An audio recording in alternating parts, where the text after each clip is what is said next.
பழம் வித்துட்டு இருந்த ஒரு சாதாரண ஆளு 1.25 லட்சம் கோடி ஊழல் பண்ணிருக்கான்னு நம்புவீங்களா? அதுவும் வெறும் ஸ்டாம்ப் பேப்பர்ஸை யூஸ் பண்ணி. நம்ம இந்தியாவோட ஹிஸ்டரியில் நடந்த உண்மை சம்பவத்தை பேஸ் பண்ணி எடுக்கப்பட்ட ஸ்கேம் 2003 5th and 6th எபிசோட தான் இன்னைக்கு நம்ம பார்க்க போறோம். இதுக்கு முன்னாடி இருக்கிற 4 எபிசோட்ஸை பார்க்காதவங்களுக்கு மேல வர கார்ட்லையும் டிஸ்கிரிப்ஷன்லையும் லிங்க் கொடுத்துருக்கேன், பார்த்துட்டு வந்துருங்க. சரி வாங்க இப்ப கதைக்குள்ள போகலாம். போன எபிசோடோட எண்டிங்ல ஃபேக் ஸ்டாம்ப் பேப்பர்ஸ் பிரிண்ட் பண்ற தெல்கி கவர்மெண்டோட பிரிண்டிங் பிரஸ் தான் எனக்கு போட்டின்னு சொல்றது மட்டும் இல்லாம அதை க்ளோஸ் பண்ண சொல்றான். அவன் சொன்ன மாதிரியே மிஸ்ராவும் தெல்கியோட ஆளுங்களும் அங்க இருக்க பிரிண்டிங் மிஷின்ஸை வேணும்னே ரிப்பேர் பண்றாங்க. இது மாதிரி ஒரு வாரத்திலேயே 2 பிரிண்டிங் மிஷின்ஸை டேமேஜ் பண்றதுனால ஸ்டாம்ப் பேப்பர் பிரிண்ட் பண்றதுல பெரிய பிரச்சனை வருது. பத்தாவதுக்கு ஸ்டாம்ப் பேப்பரோட கையிருப்பும் ரொம்ப கம்மியாகுது. இப்ப தெல்கி தன்னோட அடுத்த பிளானை எக்ஸிக்யூட் பண்றான். பரடேவை தனியா கூப்பிட்டு நீ எனக்கு ஒரு பார்ட்னர் தான், இந்த ஃபிளாப்பி டிஸ்க்ல நம்ம டிரான்சாக்ஷனோட டீடைல்ஸ்லாம் இருக்கு, செக் பண்ணி பாருன்னு சொல்றான். சரின்னு பரடேவும் வீட்ல சிஸ்டம் இல்லாதனால ஆபீஸ்ல இருக்கிற சிஸ்டம்ல டிஸ்க போட்டதும் ஐ லவ் யூன்னு எரர் மெசேஜ் நிறைய வருது. அவனோட சிஸ்டம் மட்டும் இல்லாம கஸ்டம் ஆபீஸ்ல இருக்கிற எல்லா சிஸ்டம்லயும் இந்த எரர் வர இதை பார்த்து பதறி போற பராடே தெல்கிக்கு போன் பண்ணி என்ன கர்மம் இதுன்னு கேட்கறான். அந்த டிஸ்க்ல ஒரு வைரஸ் இருக்கு, அதனாலதான் இப்படி எரர் வருது, இன்னும் 20 நாளைக்கு உங்க ஆபீஸ் சிஸ்டம் ஒர்க் ஆகாதுன்னு சொல்றான். ஏன்டா இப்படி பண்ணனு பராடே டென்ஷன் ஆக, நீ வேலை செய்யற கஸ்டம் ஆபீஸ்ல இருந்து தான் இந்தியா முழுக்க இருக்கிற மத்த கஸ்டம் ஆபீஸ்க்கு ஸ்டாம்ப் பேப்பர்ஸ் டிஸ்ட்ரிபியூட் ஆகும். அது சம்பந்தமான எல்லா டீடைல்ஸும் டேட்டாவும் உங்க சிஸ்டம்ல தான் இருக்கும். இப்ப அது இல்லாம உன்னால மேனுவலா மத்த ஊருக்கு எவ்வளவு ஸ்டாம்ப் பேப்பர்ஸ் அனுப்பணும்னு கண்டுபிடிக்க கூட முடியாது. அப்படியே அனுப்பினாலும் தப்பா லோடு போயிடும். நீ அனுப்பின லோடு மேட்ச் ஆகலனா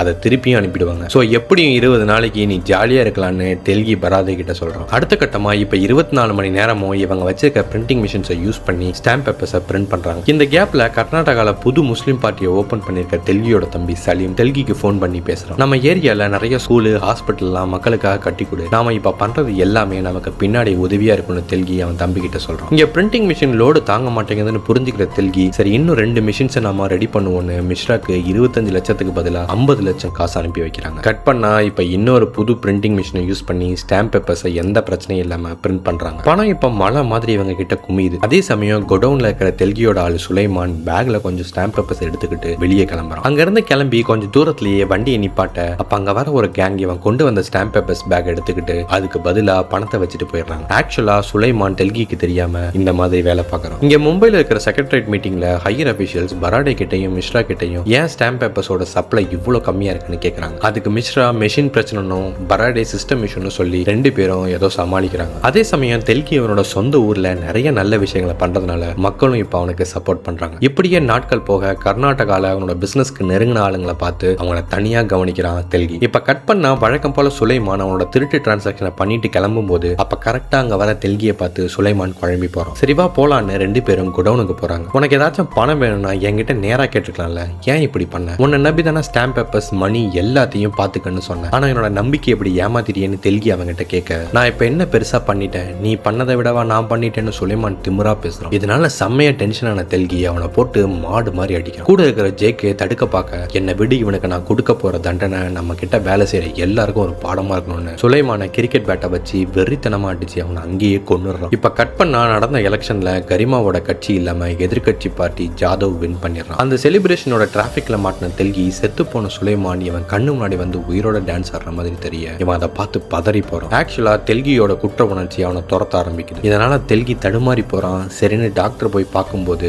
உங்க பிபியை நீங்க பாத்துக்கோங்கன்னு டாக்டர் பேசிட்டு இருக்கும் போதே கோடவுனுக்கு கிளம்பிவான்னு இவனுக்கு ஒரு போன் வரவும் இவன் அவசரமா அங்க இருந்து கிளம்புறான். அங்க போய் பார்த்தா இவனோட கோடவுன் மொத்தமும் எரிஞ்சிட்டு இருக்கு. ஜேகேவையும் யாரோ அடிச்சுட்டு போயிருக்காங்க. யாரோ லோக்கல் ஆளுங்க தான் இதெல்லாம் பண்ணாங்கன்னு அங்க வந்த போலீஸ்காரன் சுனில் சொல்ல எதனால இதெல்லாம் நடந்திருக்கும்னு புரிஞ்சுக்கிற தெல்கி புதுசா ஆட்சிக்கு வந்த ஜாதவை போய் மீட் பண்றான். உங்களுக்கும் நான் ஷேர் தரேன்னு தெல்கி சொன்னதுக்கு அப்புறம் தான் அவனும் வழிக்கு வரான். அதுக்கப்புறம் ஜாதவ் இருக்கிற ஏரியாலேயே ஒரு புது குடோனை ஓபன் பண்ற தெல்கி கிட்ட எதுக்கு இவன் ஏரியால இப்ப குடோன் நமக்கு வேணும்னு ஜேகே கேட்கறான். நம்ம ஜாதவோட ஆளுங்கன்னு மத்தவங்களுக்கு தெரிஞ்சதுனா தான் நம்மள யாரும் எந்த கேள்வியும் கேட்க மாட்டாங்க, அதான் நமக்கு சேஃப்னு தெல்கி சொல்றான். இப்படியே சில நாட்களும் போகுது. அப்ப கர்நாடகால நடந்த எலெக்ஷன்ல தெல்கியோட தம்பி சலீம் எம்எல்ஏ ஆகிடுறான். இதனால ரொம்ப சந்தோஷமாகிற தெல்கி அவன் வழக்கமா போற கிளப்புக்கு வர அவனுக்கு பிடிச்ச ஆட்டக்காரியை பார்த்து ரசிட்டு இருக்க அதே நேரம் தெல்கி அவன் மேல காசை இறக்கிறான். இதை பாக்குற அங்க இருக்கிற இன்னொருத்தன் போட்டிக்கு அந்த பொண்ணு மேல காசை இறக்கிற மாதிரி அவளை லைட்டா டச் பண்றான். இதனால டென்ஷன் ஆகிற தெல்கி அவன் மேல இன்னும் காசை இறக்கிறான். இப்ப இவங்க 2 பேரும் சேர்ந்து பணத்தை அந்த ஆட்டக்காரி மேல இறக்கிறாங்க. ஒரு கட்டத்துல தெல்கி கிட்ட பணம் இல்லாம போக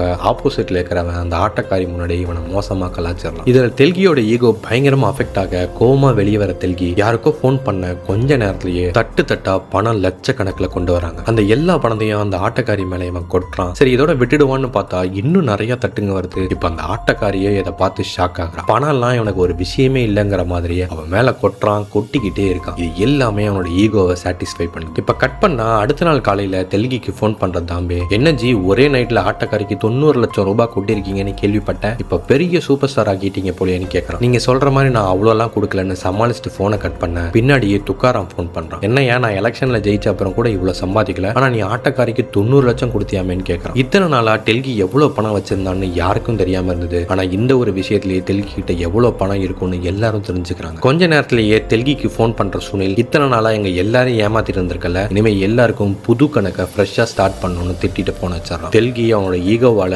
எவ்வளவு பெரிய தப்பு பண்ணிருக்கான்னு இப்பதான் புரிஞ்சுக்கிறான். இப்ப கட் பண்ணா 2001 கர்நாடகால இருக்கிற ஃபேமஸான ஆக்டரை ஒரு கும்பல் கடத்தி காட்டுக்குள்ள கொண்டு போயிடுறாங்க. அந்த கும்பல் யாருன்னு தெரிஞ்சவங்க கமெண்ட் பண்ணுங்க. இதனால கர்நாடகால பெரிய கலவரமே உண்டாகுது. போராட்டம் வெடிக்குது. கடத்திட்டு போன கும்பல் அந்த ஆக்டர் ரிலீஸ் பண்ண 15 கோடி பணம் கேட்க நம்ம அவங்களுக்கு பயந்து போய் அவ்வளவு பணம் கொடுக்க முடியாதுன்னு ஹையர் அபிஷியல் பேசிக்கிறாங்க. அங்க இருக்கிற டிஜிபி நம்ம ஏதாச்சும் பண்ணியாகணும், அப்படி அந்த ஆக்டருக்கு ஏதாவது பிரச்சனை வந்தா ஸ்டேட்டே 10 எரியும்னு சொல்றாங்க. அதே சமயம் நம்ம விஷயம் இப்ப எல்லாருக்கும் தெரிஞ்சு போச்சு, இப்ப என்ன பண்ணலாம்னு தெல்கி குழப்பத்துல இருக்கும்போது அப்ப ஜேகே வேற வழி இல்ல, அவங்க கேட்கிற அமௌண்ட்டை நம்ம கொடுத்துதான் ஆகணும், இல்லாட்டி அந்த ஓனாங்க நம்மள சும்மா விட மாட்டாங்கன்னு சொல்றான். சரி அப்பனா அவங்க கிட்டே நம்ம எவ்வளவு அமௌண்ட் வேணும்னு கேட்போன்னு பராடேக்கு தெல்கி போன் பண்றான். அவன் ஒரு வாரத்துக்கு எனக்கு 3 லட்சம் வேணும்னு கேட்க, அவன் கேட்கறது அநியாயமா தெரிஞ்சாலும் சரின்னு ஒத்துக்கிற தெல்கி கிட்ட வேற ஒரு பிளான் இருந்துச்சு. இப்படி இவங்க 2 பேரும் பேசினதை இவன் கேசட்ல சேஃப்டிக்காக தெல்கி ரெக்கார்ட் பண்ணிக்கிறான். இதே மாதிரி பல பேர் கூட பேசின ரெக்கார்டிங் கேசட்ஸ் எல்லாத்தையுமே சேஃபா பேங்க் லாக்கர்ல போய் வச்சிடறான். ஒரு வழியா மும்பைல இருக்கிற பிரச்சனை எல்லாம் முடிஞ்சதுன்னு நினைக்கிறப்போ கர்நாடகால இருக்கிற ஷேக் தெல்கிக்கு போன் பண்ணி உடனே கர்நாடகா வர சொல்றான். உனக்கு ஒரு கோல்டன் ஆப்பர்ச்சுனிட்டி வந்திருக்கு, கேள்விப்பட்டிருப்ப ஆக்டரை கிட்னாப் பண்ணிட்டு போன கேங் 15 கோடி அமௌண்ட் கேட்கறாங்க. அவ்வளோ அமௌண்ட் கவர்மெண்ட் கஜானாலே இல்ல, உன்கிட்ட தான் ஆர்பிஐக்கு அடுத்து அவ்வளோ பணம் இருக்கு, அதனால இந்த டீல நீ முடிச்சு கொடு, உனக்கு எந்த பிரச்சனையும் வராம நான் பாத்துக்கிறேன்னு சொல்றேன். அதுக்கு டெல்கி, நான் உங்களை நம்புறது வேற கணக்கு, ஆனா நீங்க சொல்ற டீல் எனக்கு புரியுது, நான் இந்த டீலுக்கும் ஒத்துக்கிறேன், ஆனா அதுக்கு பதிலா என்னோட தம்பிக்கு நீங்க மினிஸ்டர் பதவி கொடுங்கன்னு கேட்கறான். இதை கேட்ட ஷேக் நான் அதெல்லாம் பண்ண முடியாதுன்னு சொல்ல தெல்கி அங்கிருந்து டென்ஷன் ஆகி கிளம்பிடுறான். தெல்கி கிளம்பினதுக்கு அப்புறம் ஷேக் மினிஸ்டரோட பிஏக்கு போன் பண்ணி நான் அவங்ககிட்ட பேசி பார்த்தேன், ஆனா அவன் ஒத்து வர மாதிரி தெரியலன்னு சொல்றான். தெல்கி இப்படி பேசிட்டு வந்தது சலீம்க்கு சுத்தமா பிடிக்கல. அவங்கள தேவையில்லாம பகச்சிக்காதன்னு சொல்ற சலீம், சரி நீ அந்த ஆட்டக்காரிக்கு அவ்வளவு அமௌண்ட் கொடுத்த விஷயம் அன்னைக்கு தெரியுமான்னு சலீம் கேட்கறான். கட் பண்ணா அடுத்த நாள் காலையில தெல்கியோட பொண்டாட்டியும் அவனோட பிள்ளையும் வீட்டை விட்டு கோச்சிட்டு போயிடுறாங்க. இப்ப இங்க கர்நாடகால மினிஸ்டரோட பிஏ தெல்கி எப்படியாச்சும் 15 கோடி அமௌண்ட்டை கொடுக்க வைக்கணும், அவனை பத்தி இன்வெஸ்டிகேட் பண்ணுங்கன்னு போலீஸ் கிட்ட சொல்றான். அதே சமயம் செத்து போன சுலைமானோட அம்மா தெல்கியை பார்க்க வராங்க. என்னோட பையன் என்கிட்ட பேசி கிட்டத்தட்ட 7 மாசம் ஆகுது, அவன் கல்ஃபுக்கு போயிட்டதா சொன்னாங்க, அவனை அட்லீஸ்ட் போன் பண்ண வச்ச சொல்லுங்கன்னு சொல்லிட்டு போறாங்க. தெல்கிக்கு என்ன பண்றதுனே தெரியல. அவனோட குற்ற உணர்ச்சி இப்ப மறுபடியும் அவனை துரத்த மயக்கம் போட்டு கீழே விழுந்துடுறான். அதே சமயம் கர்நாடகா போலீஸ் தெல்கியோட வண்டியை ட்ராக் பண்ணி 90 லட்சம் மதிப்புள்ள ஸ்டாம்ப் பேப்பர்ஸை பிடிச்சிடறாங்க. அந்த நியூஸும் நாடு முழுக்க பரவ இதுக்கு பின்னாடி யார் இருக்காங்கன்னு கேள்வி எழும்புது. அசம்பிளியில கூட இந்த விஷயம் பெரிய பேசு பொருளா மாறிடுது. இப்ப ஹாஸ்பிட்டல் இருக்கிற தெல்கிய நஃபிசாவும் அவன் பொண்ணும் பார்க்க வராங்க. அப்ப கரெக்டா சலீம் போன் பண்ணி நியூஸ்ல வந்த விஷயத்த சொல்ல உடனே தெல்கி அங்கிருந்து கிளம்பி கர்நாடகாவுக்கு வந்துடுறான். மினிஸ்டர் பிஏவையும் ஷேக்கையும் மீட் பண்ற தெல்கி, என்னோட ஆளுங்களை சீக்கிரமா ரிலீஸ் பண்ணுங்க, எனக்கு எந்த பிரச்சனையும் வரக்கூடாதுன்னு சொல்றான். அதுக்கு மினிஸ்டரோட பிஏ, எந்த பிரச்சனையும் வராது, சீக்கிரமா நீ கேட்டது எல்லாம் நடக்கும், ஆனா இப்ப கவர்மெண்டோட போக்கஸ் முழுக்க அந்த நடிகரை காப்பாத்துறதுல தான் இருக்கு, அதை சால்வ் ஆன அப்புறம் தான் உங்களோட பிரச்சனை சால்வ் ஆகும்னு பிஏ சொல்ல இவங்க என்ன எதிர்பார்க்கறாங்கன்னு புரிஞ்சுக்கிற தெல்கி, உங்களுக்கு ஒரு சின்ன அன்பளிப்பு கொண்டு வந்திருக்கேன்னு இவங்க கேட்ட 15 கோடியை கொண்டு வந்திருக்கான். அது கூடவே என்னோட தம்பி சலீம்க்கு மினிஸ்டர் பதவி வேணும், கொஞ்சம் பார்த்து பண்ணுங்கன்னு சொல்றான். இப்ப கட் பண்ணா அந்த ஆக்டரை கடத்தி வச்சிருந்த கும்பல் அவரை நல்லபடியா ரிலீஸ் பண்ணிட்டாங்கன்னு நியூஸ் வருது. ஒரு வழியா எல்லா பிரச்சனையும் சால்வ் ஆயிடுச்சுன்னு டாக்டரை பார்க்க வர தெல்கிக்கு ஒரு அதிர்ச்சி காத்துட்டு இருந்துச்சு. உங்க ரிப்போர்ட்டை செக் பண்ணி பார்த்ததுல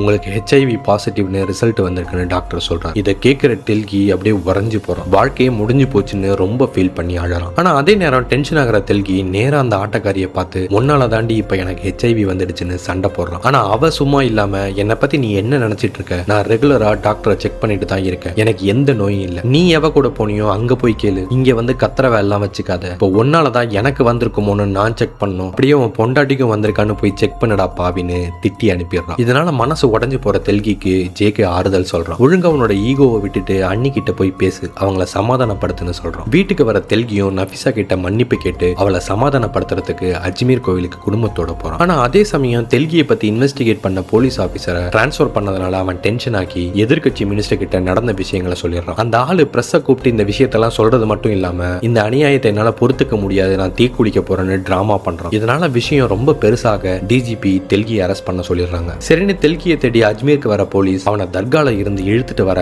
நான் தான் நீங்க கேட்ட 15 கோடியை கொடுத்தல, அப்புறம் ஏன்டா இப்ப அரெஸ்ட் பண்ணீங்கன்னு கேட்கறான். அதுக்கு அந்த பிஏ, இப்ப வேற வழி இல்ல, வெறும் 90 நாள் மட்டும் நீ உள்ள இரு, அதுக்கப்புறம் நீ பெயில வெளியே வெளியே வந்துடலாம்னு சொல்றான். பொய் சொல்லி எல்லாரும் ஏமாத்துறானுங்கன்னு புரிஞ்சுக்கிற தெல்கிய போலீஸ் அரெஸ்ட் பண்ணி கூட்டிட்டு போறாங்க. இந்த இடத்துலயே 6th எபிசோட் முடியுது. ஜெயிலுக்கு போன தெல்கிக்கு என்ன ஆகுது, அவன் ரெக்கார்ட் பண்ணி வச்சிருந்த கேசட்ஸை வச்சு அவன் என்ன பண்ணான், ஜெயிலை விட்டு எப்படி வெளியே வரான்னு பல சுவாரஸ்யமான விஷயங்களை அடுத்து வரப்போற எபிசோட்ஸ்களை பார்த்து தெரிஞ்சுக்கலாம். இந்த வீடியோ உங்களுக்கு பிடிச்சிருக்கும்னு நம்புறேன். ஸோ வீடியோக்கு ஒரு லைக்கை போட்டுட்டு உங்க கருத்துக்களை கமெண்ட்ல சொல்லுங்க. மறக்காம உங்க ஃப்ரெண்ட்ஸ்க்கு வீடியோட லிங்கை ஷேர் பண்ணுங்க. சேனலை சப்ஸ்கிரைப் பண்ணாதவங்க மறக்காம சப்ஸ்கிரைப் பண்ணிடுங்க. கூடவே பெல் ஐகானையும் பிரஸ் பண்ணிடுங்க. அப்பதான் நான் போடுற வீடியோஸோட நோட்டிபிகேஷன் உங்களுக்கு வரும். நீங்களும் வீடியோஸை மிஸ் பண்ணாம பார்த்து என்ஜாய் பண்ணலாம். ஸோ மீண்டும் இன்னொரு வீடியோல உங்களை நான் சந்திக்கிறேன். Until then, bye.